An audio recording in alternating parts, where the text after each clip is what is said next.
함께 인사 나누시겠습니다. 사랑합니다. 예, 오늘 말씀 제목은 우리도 부활할 것을 믿습니다 라는 제목으로 잠시 말씀을 나누겠습니다. 우리가 잘 아는 대로 지금 이스라엘은 인구가 930만 명밖에 안 되는데 그중에 전체 인구의 거의 52%가 코로나 그 백신을 다 2차 접종까지 끝냈습니다. 그래서 드디어 엊그제가 그들의 6월절 마지막 날이었는데 선포를 했죠. 그래서 이스라엘 군대부터 시작해서 마스크를 야외 활동에서 벗는 그런 날로 선포를 했다는 겁니다. 그래서 3개월 동안 마스크를 벗고 군대에서 우선적으로 실험적으로 하겠다 하니까 또 어제는 이스라엘 보건상이 일반인들도 야외 활동에서는 마스크를 벗겠다 하면서 그들 나름대로 6월절을 통해서 코로나19가 지나갔다 하는 그런 선포를 하는가 봅니다. 그러나 유감스럽게도 그 이스라엘이 바로 부활절 날 그 6월절을 마감하면서 그런 선포를 하는데 그들은 거의 대부분 예수 그리스도의 육체적 부활을 믿지 않고 있다는 겁니다. 예수 그리스도의 육체적 부활의 증거는 크게 두 가지로 나눌 수 있는데요. 하나는 이 정황 증거입니다. 빈 무덤이 바로 그 증거 아니겠습니까? 패션 오브 크라이스트 제작진이 그 이제 명품 종교 영화를 만드는데 그 가운데 부활이라는 영화가 있습니다. 그 부활이라는 영화를 지난주부터 계속 봤는데요. 반복해서. 거기에 보면 바로 이 마태복음 27장 54절에 그 백부장이 로마의 백부장이 예수님의 십자가 처형을 진두지휘했던 그 백부장이 여러 가지 되어진 일들을 보면서 바로 이는 진실로 하나님의 아들이었도다 라고 고백했던 그 백부장과 함께 있었던 호민관이 있습니다.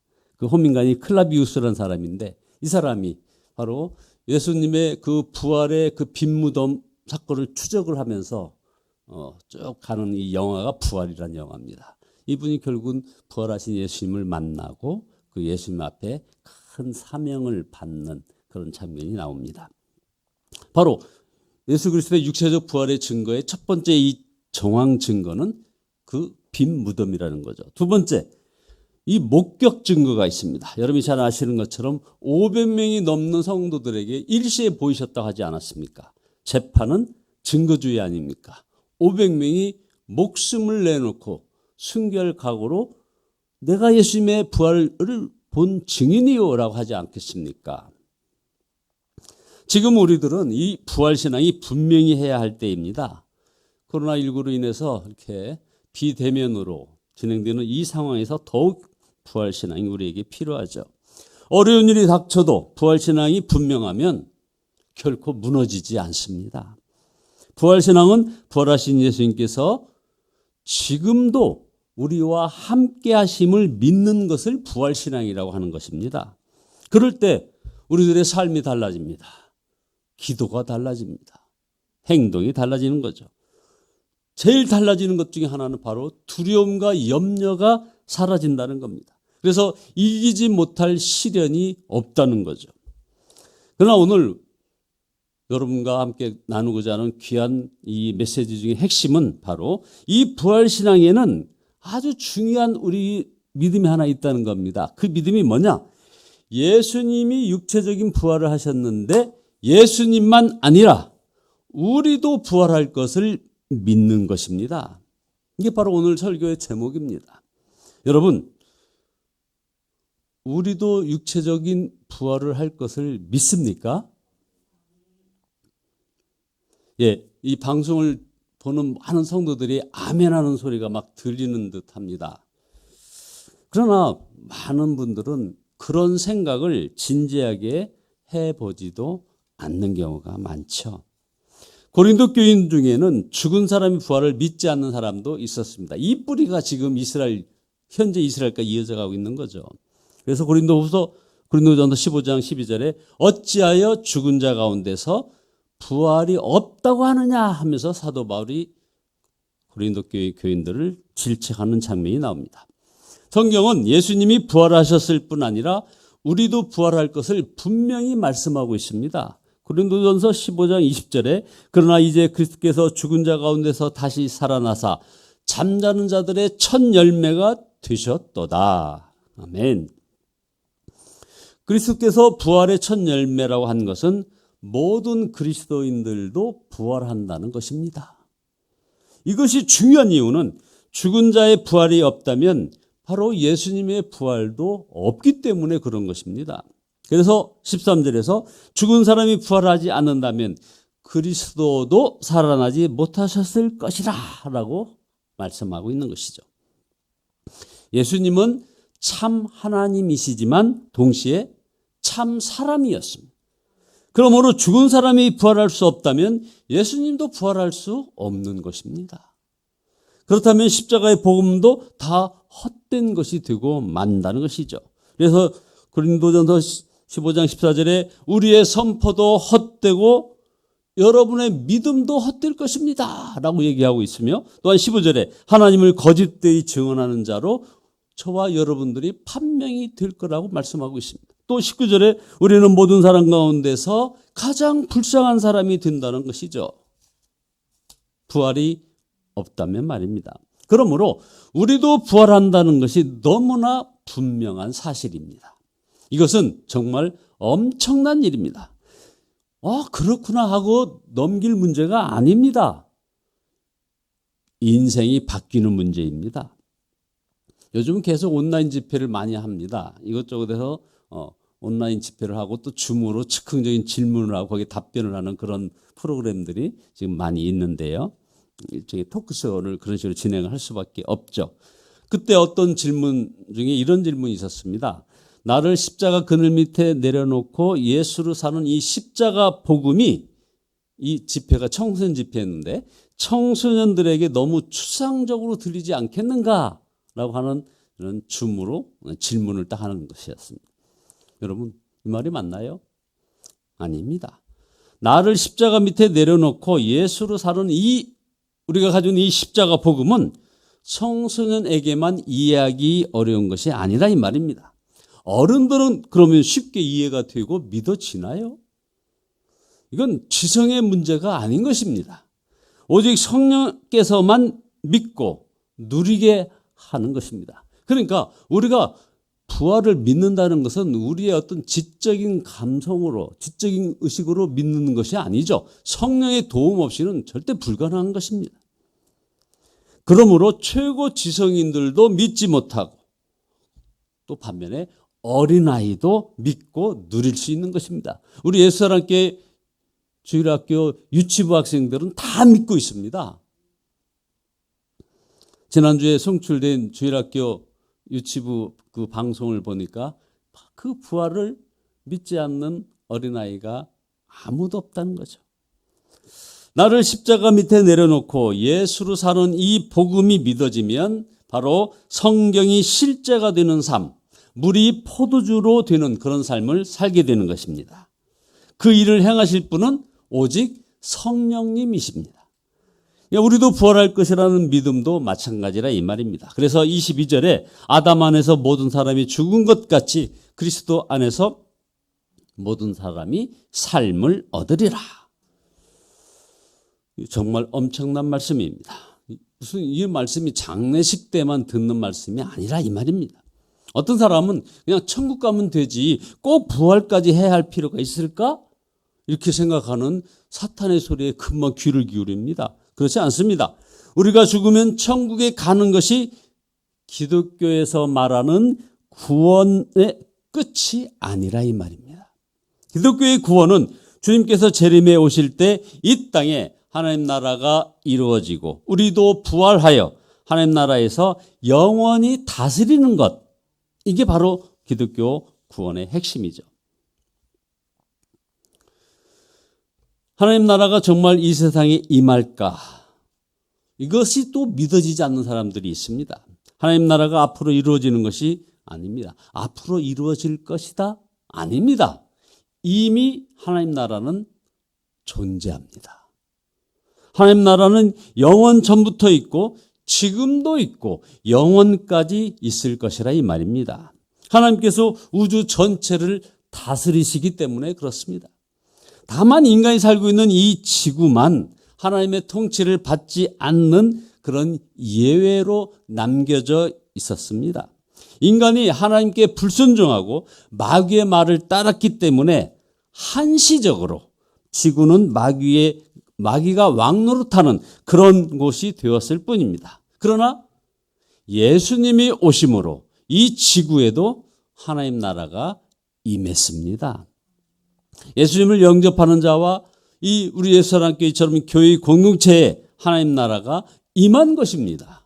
그래서 예수님을 주님이라, 예수님을 왕이라, 예수님을 생명이라 이렇게 고백하는 것입니다.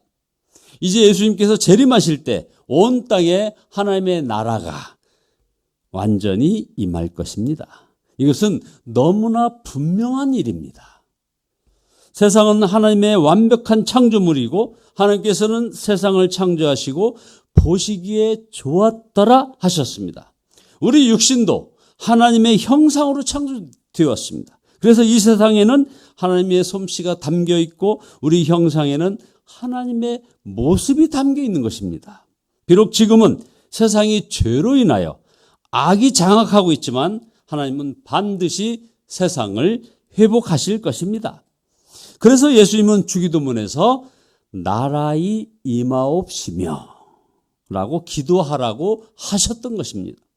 계시록 11장 15절에 분명히 세상 나라가 우리 주와 그 그리스도의 나라가 되어 그가 세세토록 왕노릇 하시리로다 하셨습니다. 우리도 부활할 것이라는 약속은 하나님 나라와 연결되어 있다 이 말입니다. 하나님 나라가 임할 때 우리도 그 나라에 살며 다스릴 것이라는 바로 약속이라 이 말입니다. 중요한 질문 5가지입니다. 만약 이 세상이 결국 멸망할 것이고 우리 몸이 부활하지 않는다면, 첫째, 세상을 변화시키기 위하여 노력하는 것은 무슨 의미가 있고, 둘째, 고난을 당하면서 하나님의 말씀대로 산다는 것은 무슨 의미가 있는가? 세 번째, 의롭게 살 필요가 뭐가 있는가? 네 번째, 왜 사랑하며 살아야 되는가? 다섯 번째, 정직하게 살 이유가 무엇이냐 이겁니다. 결국 이 세상이 결국 멸망하고 우리의 몸이 부활하지 않는다면 말입니다. 사도 바울은 고린도전서 15장 31절에서 나는 날마다 죽습니다 라고 고백을 했습니다. 그만큼 이런 사명의 삶이 힘들었다는 것입니다. 에베소에서는 심지어 맹수와도 싸웠다고 고백하고 있습니다. 만약 이 세상은 멸망할 것이고 우리가 죽으면 끝이라면 그처럼 고난당할 이유가 무엇이냐 이겁니다. 내일이면 죽을 터이니 먹고 마시자 하지 않겠습니까? 성경은 하나님의 자녀는 이 세상에 사는 동안 환난과 박해를 당할 것이라고 분명히 말씀하고 있습니다. 사도행전 14장 22절에 우리가 하나님 나라에 들어가려면 많은 환난을 겪어야 할 것이다 라고 분명히 말씀하고 계십니다. 디모데후서 3장 12절에도 무릇 그리스도 안에서 경건하게 살고자 하는 자는 박해를 받으리라. 이 말씀 자체가 하나님 나라가 있고 우리가 부활할 것이라는 명백한 증거 아니겠습니까?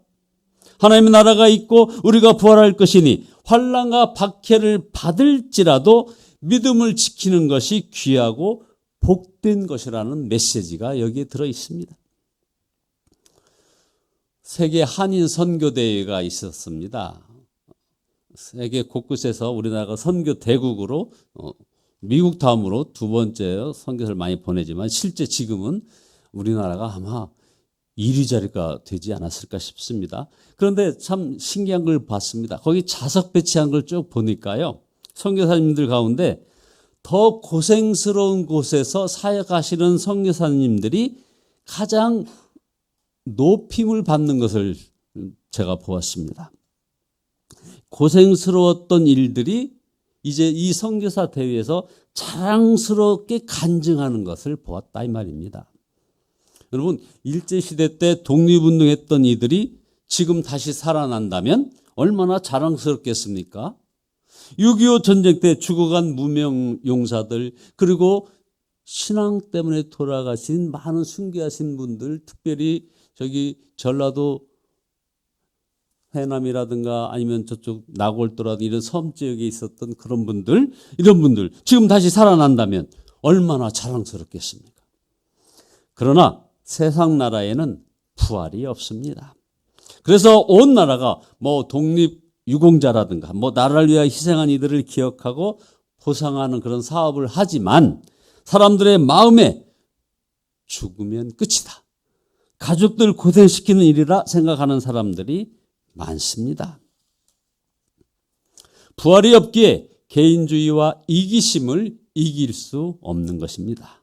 그러나 하나님 나라는 그렇지 않습니다. 우리가 다 부활하여 그 나라에서 다스리게 될 것입니다. 이것을 믿으면 우리가 더 이상 우울해질 필요도 없고 좌절하고 낙심하며 힘들어요, 빨리 데려가 주세요라고 기도하지 않는다 이 말입니다. 고난을 당하면서도 오히려 즐거워합니다. 바로 로마서 12장 12절처럼 소망 중에 즐거워하며 환난 중에 참으며 기도에 항상 힘쓰며.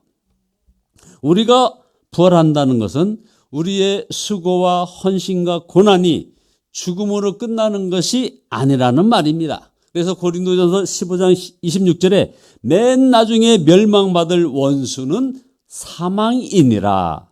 이것이 믿어지면 오늘의 삶이 달라집니다. 아무렇게나 살게 되지 않는다 이겁니다. 그래서 예수님께서는 근심하지 말라, 두려워하지 말라, 믿기만 하라, 가진 것을 다 가난한 사람에게 나누어 주라, 원수도 용서하라, 십자가를 지고 나를 따르라 말씀하신 것은 하나님 나라의 눈으로 보셨기 때문에 그런 말씀을 하신 것입니다. 여러분, 지금 주위에 하나님의 나라 백성이 누가 있는지 한번 찾아보시기 바랍니다. 이 세상에 살아도 하나님 나라 백성은 구별됩니다. 아니, 구별되어야 합니다. 한국 사람은 일본에 가도 미국에 가도 아프리카에 가도 한국 사람이지 않습니까? 하나님 나라 백성은 지금 여기서 하나님 나라 백성으로 사는 것입니다.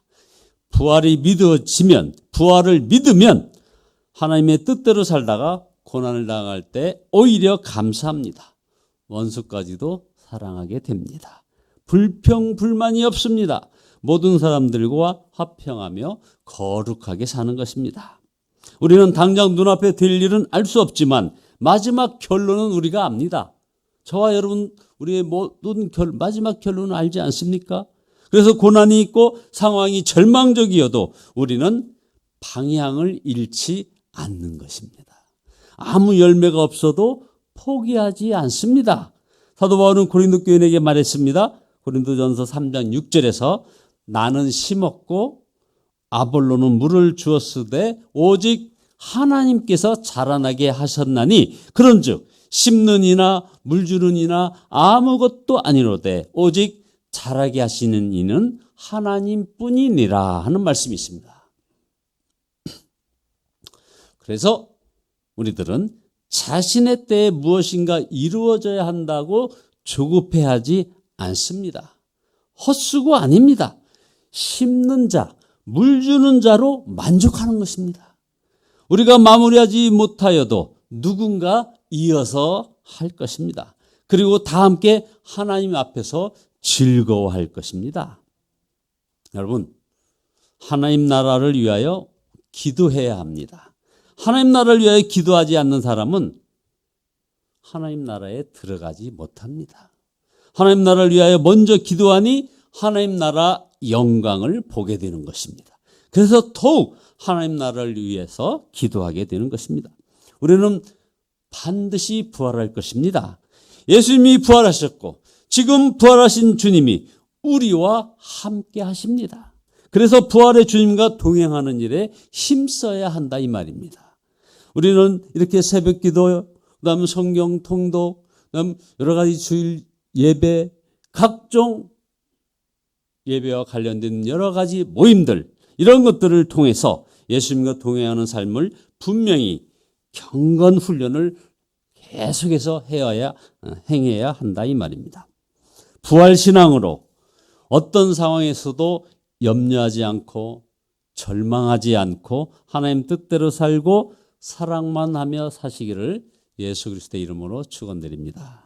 기도하시겠습니다.